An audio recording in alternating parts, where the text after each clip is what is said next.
Hey everybody, Jake here from Bearded Gear, and I've got another Finch knife review to do for you. This one's really cool. So I've actually had these for a couple of weeks now, the Ticuna and the 1929. The guys over at Finch are so generous for sending me that knife and this knife, and in case you missed it, they also sent me a knife for my 1K giveaway, my 1K subscriber giveaway. They sent me another 1929, and just for me to pass along to one of you guys. So hopefully the guy who won that is already really enjoying it. That was the carbon fiber version of this same knife. But the 1929 is the newest current offering for Finch knives, although I've seen that they've hinted at another one that is coming and looks awesome to me. But this is their third model, and I own all three. I own the Runtley, I own the Ticuna, and now I own the 1929. And I'm sure I will own more because I really like Finch knives and I like the guys behind Finch knives. So huge thanks to them for sending this to me just so that I can review it and make content on it and share it with you guys. This specific 1929, as you can see, is the one in Cocobolo scales, and I really like the Cocobolo on this knife. I'm stoked that this is the one I ended up keeping because I feel like it just, to me, the wood bolsters or the wood scales suit the nature of this knife. It's a Barlow pattern, which is typically like grandpa's slip joint, right? But this one is a bolster lock on bearings, and so it's fun to have that element of old school traditional knife down to even the scale material, but then to have modern amenities and make it a knife that I actually like and enjoy and will carry. So the 1929, it's hard. It might actually be my favorite Finch model to date.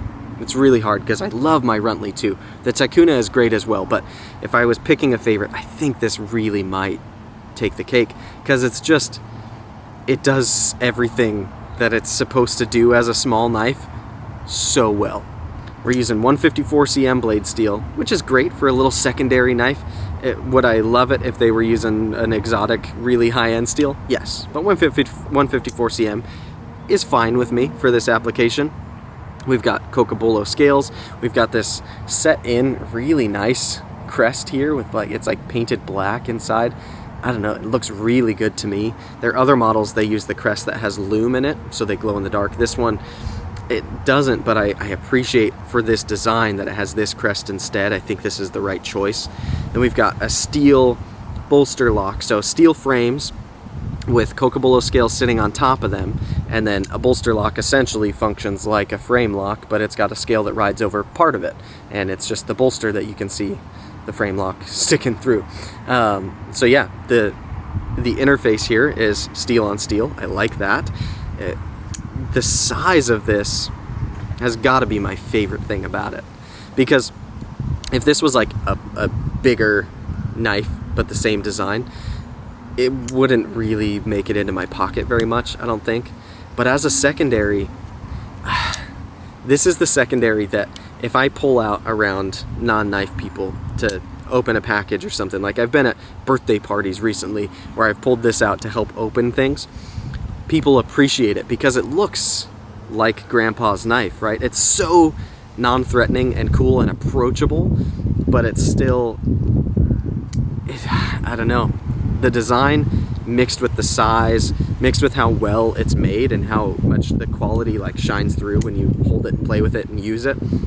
It's just such a great combination.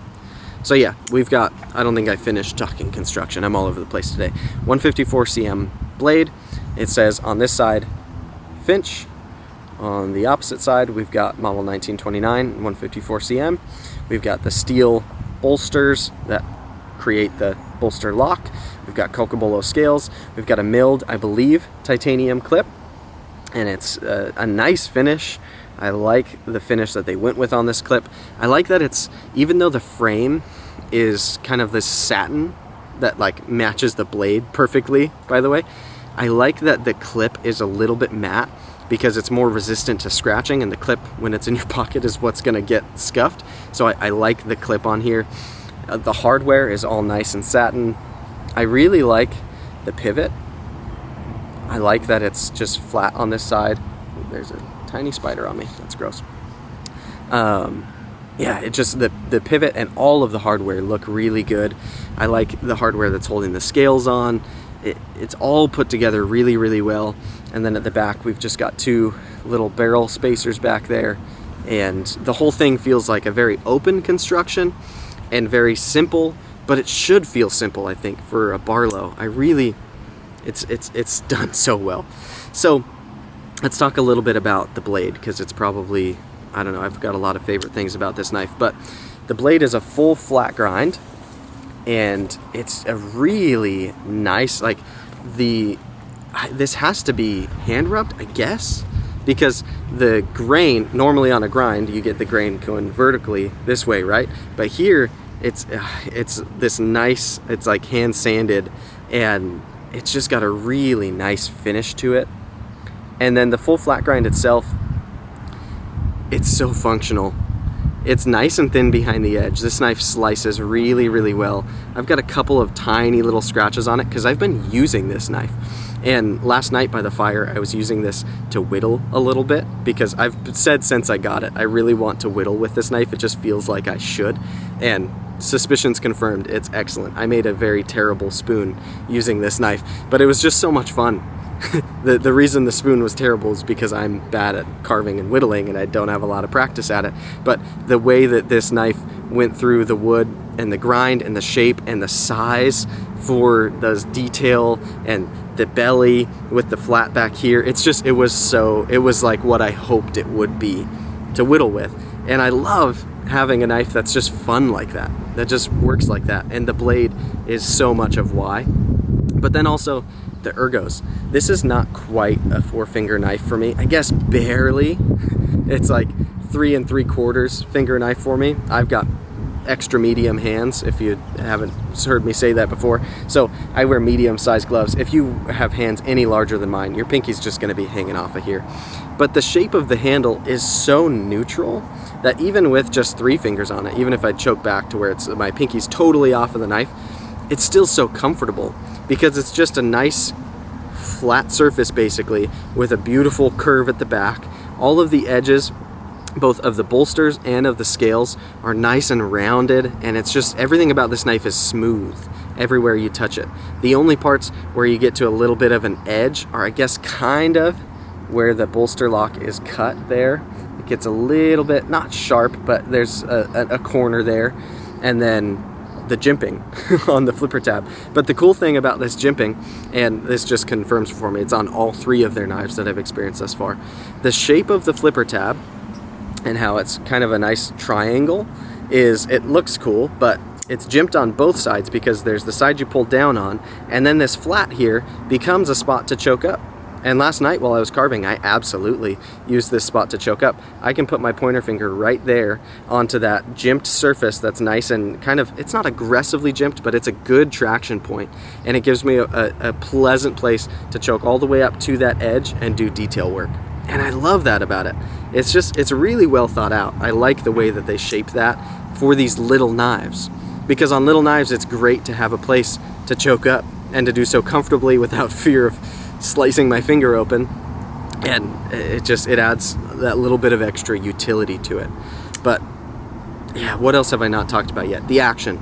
This one, the action feels, because it's not a liner lock and it's a bolster lock, it feels a little bit different than my Runtley and my Taikuna. I'll say the detent on this one is a little bit lighter than those other 2, but it's no less fun to play with. It just has kind of a different character to it.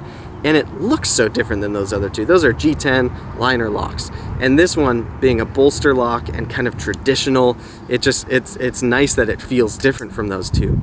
I love that Finch being brand new, only having 3 knives out so far, all of them have their own identity. And this one especially feels the most unique, and I'm glad to see that their next design looks kind of more down this avenue. I want to see more of everything that they do, but I like that there's another design that's kind of traditional-ish like this one. And to me, if they made traditional knives, I wouldn't be interested if they were slip joints or back locks, or like, I might enjoy them for what they are, but I don't actually carry slip joints or back locks often. I just don't have interest in them. I don't like it. I like knives that I can fidget with and play with, and this is so fun to fidget and play with.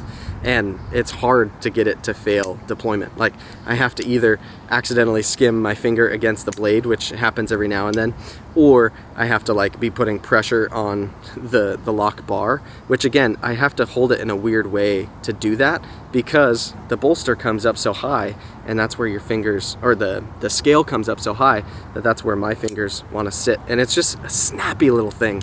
And small snappy knives are fun to me. I don't know why.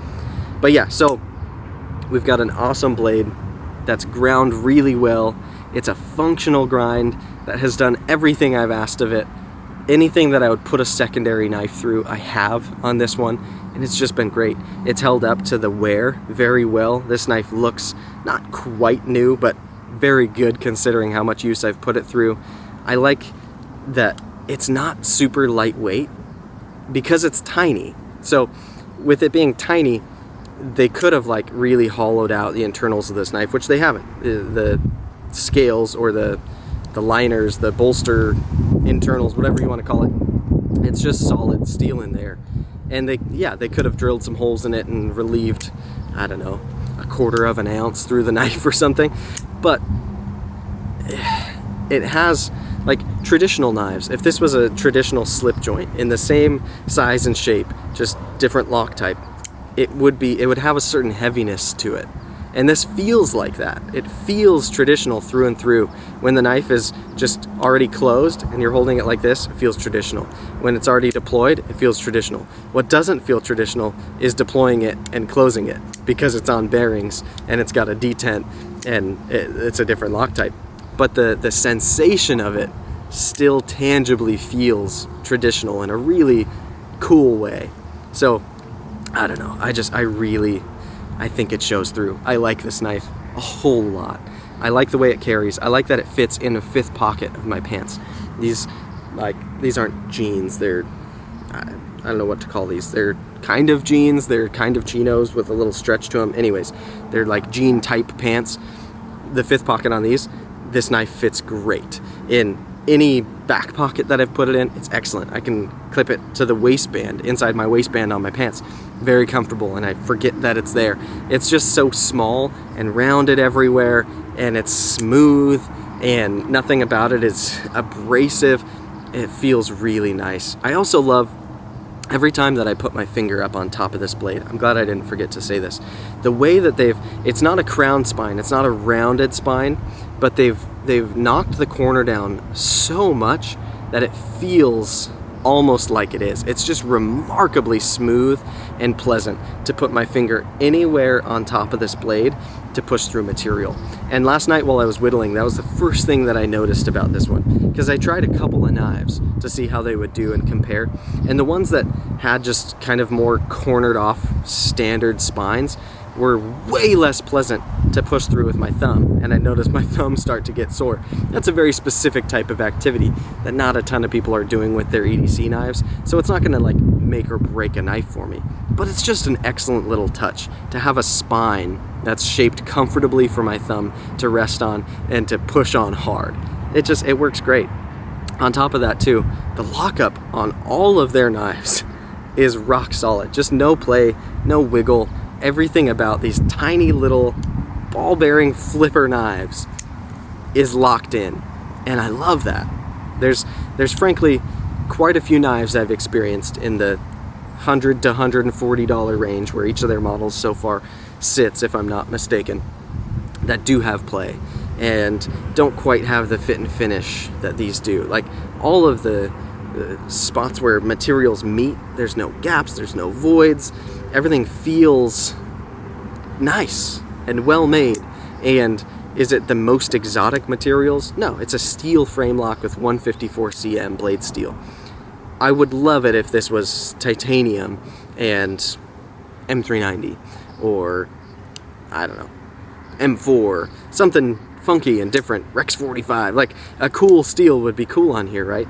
But I think it's absolutely, totally fair that these are right over $100 and you're getting really well-made quality on top of a really fun design from a new company. And it's really, I like them quite a bit. The knives and the company. They've been so cool to communicate with. I like their design language. I like that they're doing something different. Like, the people who find out about Finch knives, I haven't heard many people like, oh, they're just another, like, they're just making more of the same of what's already out there. Like, their designs are unique and different and new, which is not that easy to do in such a saturated knife market like we're in today, where so many people are constantly pumping out new designs and new knives. It's really fun to see that they're doing something fresh, and I just really like it. I like it quite a bit. So I guess that'll be my full review of the 1929. It's a little all over the place. You're getting Vacation Jake right now, and that's gonna be what it's gonna be, but I just really like this model. I think if I really get down to it, the 1929 is my favorite Finch knife so far. I don't know, I love them all, I really do, and I'm not getting rid of any of the ones that I have, but this one is just, it's an extra little bit of quirky, cool, still so functional.